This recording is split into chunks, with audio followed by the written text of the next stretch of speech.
Hi, and welcome to the Modern Persian Food Podcast. We are food bloggers, Bita Arabian, and Bita Nazim Kelly, and we're here to share with you the rich flavors and fresh ingredients of Persian cooking and how to incorporate them into today's modern lifestyles.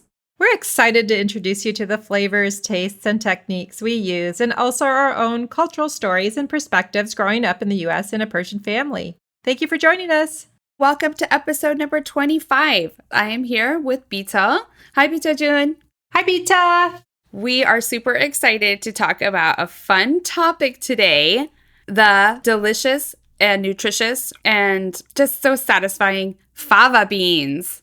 I'm super excited about this. I love fava beans. They represent so many things to me. They just remind me of my childhood. I love them as an adult. They have a very short season. So anytime I see them like in a farmer's market or a regular market when they are in season, I definitely grab some. I love to eat them simply. I love to have them in rice. I don't think a lot of people actually know about fava beans, but it's such a special part of Persian cuisine that we decided to dedicate today's episode to it. What do you think, Bita Jun? What do you think of fava beans? Well, I'm so glad that we're talking about them. I do think they deserve their own episode. They are a superfood, super duper nutritious, loaded with vitamins and nutrients and protein and healthy fiber. And they're right up there on my list of what I think of as the most nutritious plant-based foods in the legume category, right up there with lentils. Oh. I consider them to be what I call brain food. You know, eat them when you're pregnant. They're good for your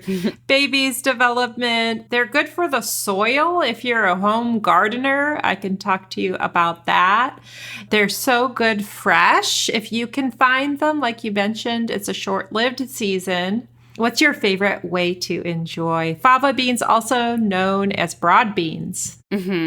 I think, honestly, my favorite way of having them is just super simply steamed, or cook with just a little bit of water in the bottom of the pot and steam them until they're soft and tender, eating them with salt. They come in a large pod, and each of the beans have like an additional skin on them. So the outermost skin of the fava beans, that actually, if it's cooked, that's edible. But then the layer that's around each individual bean, that layer is not edible.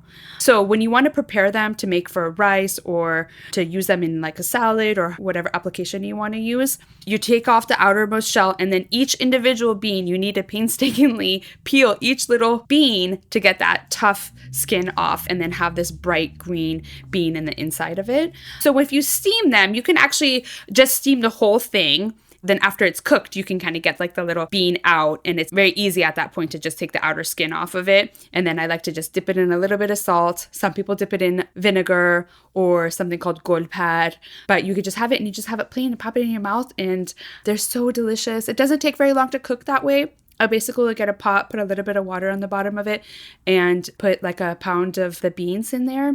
Basically, like 10 minutes later, they're ready to go. You can keep cooking them. Some people actually like them super, super soft. If you like them a tiny bit al dente, usually my trick is once I start smelling them, like that it's cooking, then I know it's pretty much done. And I take it off of the heat and I serve it up. But I think that's my favorite way, which is like the most simple, basic way to eat them. You steam them, you peel the outer skin, the pot off, and then you may choose to eat that skin. Yep. I don't personally love the pod skin. Yeah. And then you pop them out of the skin of the actual individual bean. Yep. And there's an easy way. When I make Baghali Polo, which is the Persian rice with fava beans and dill, my mom will sit down with my girls. It's such a sweet thing to see. And they'll work on that. It takes some time. But there's some strategies to pop them out of the second skin. Yeah, definitely strategies like when it's not cooked to take them out, because that can be kind of labor intensive. It definitely is like a chore to sit there and get that tough skin off of the individual beans.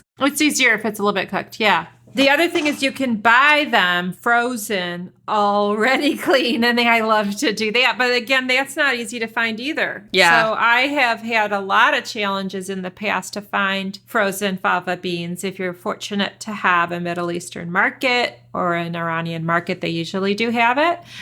But in my Baghali Polo recipe, I have a lot of substitutes, and our family has come to enjoy it almost just as much with green peas. I'll often make a green pea dill rice. Oh. Green peas are so easy to find, and they're delicious. And it's, of course, tastes different, sweeter. Yeah. But yummy. And another thing that you could use is Lima beans. Lima beans are easier to find in grocery stores. I don't love the flavor of Lima beans. To me, it tastes different. The other one that's also super nutritious is you could put edamames in there. I have never tried that with the edamame. I think I might try that as a fun alternative. Yeah, that's delicious too. You referenced Baghali Polo. Some people pronounce it Baghali. Some people pronounce it Baghale. I think it's more of a regional dialect of how you actually pronounce it. But that is a delicious rice with fresh dill steamed in a beautiful rice. And you can put a tahdig on it. That's like a really delicious way and a very traditional way that Persian people will have the fava beans. I have to say that that's one of my favorite rice dishes as well. And that is very often paired with braised lamb shanks. So that's, I think, one of my favorite meals is the Baghali Polo Maycheh. And then the lamb shanks are braised with saffron and onions, slow cooked. We basically brown the meat first and then add water and onions and just let it simmer and slow cook until it's fall apart. That's a really comforting dish to eat. A lot of times it's a restaurant dish just because it does take a long time to cook the lamb shanks. So you can also have it with a braised chicken, a chicken stew type of thing that you can serve on top of it or on the side of it. And you could actually have Baghali Polo with a fried egg on top of it too, if you wanted to have a vegetarian option. Fava beans, they have plant-based protein. So if you chose to have it solo, it's pretty complete and balanced in and of itself. Oh, good. I also like to use fava beans when I can find them to make a sort of puree or tapenade. It's a vibrant green color. It's fun. I've shared it often and people love it. They're sort of like, what is this? It looks different but tastes amazing, and you can dip just about anything in it or eat it plain. That sounds delicious. Do you need to put a tahini or something in there too? No, I don't put a tahini in there. Oh, good. I want to say I put garlic and salt. Uh-huh. Fava beans are amazing to grow in a home garden or in any kind of garden for that matter. So many years ago when my girls were in elementary school, we had this cool parent-run science program called Garden. And it was very interlinked to science, and it was a hands-on, wonderful program. So we actually grew fava beans in my daughter's 4th grade class. We harvested them, and we made Baghali Polo, enough for the class. Oh, yeah, and they loved it. They ate it up. It was really cool. But the great thing about growing them is fava beans make a super nutritious soil. So it's great to plant them in the fall, and the soil becomes a super nutrient dense, fertile dirt that you then can rotate and, turn the till and plant root vegetables. Mm-hmm. We planted then, I think, potatoes and carrots, and you don't have to add any other type of fertilizer because the fava bean roots create this really nutritious soil that then you can plant other things in. So that's for the home gardeners out there. Yeah, that sounds great. I mean, if it's that nutritious for the soil, I'm assuming that's that nutritious for your body too when you eat it. Yeah, absolutely. Awesome. I love fava beans. The season is really short. It's 2 weeks in the late spring. So hopefully everyone can get their hands on some this year and experiment and try out steaming them or making Baghali Polo with them and enjoying them. Yeah, thank you so much. It was fun. Well, let's not forget about Ask the Beats. We have had some questions from our listeners. We had a couple different versions of this question, but people want to know how Bita and I met each other and what some of our kind of commonalities in food philosophy are and maybe what some of our differences are. And there's been lots of variations of that question. What are our favorite Persian foods? So I feel like we could probably do a whole episode on this. Yeah. Do you feel like answering that, Bita? Yeah. Well, we met over Instagram. originally, and we became fans of each other's approach, and we felt like we had like a lot of things in common with our cooking styles, and really just being able to keep Persian recipes and the integrity of Persian food, but apply it into our lives as busy women who had food blogs and have families and are running our own business. And so we're definitely like-minded.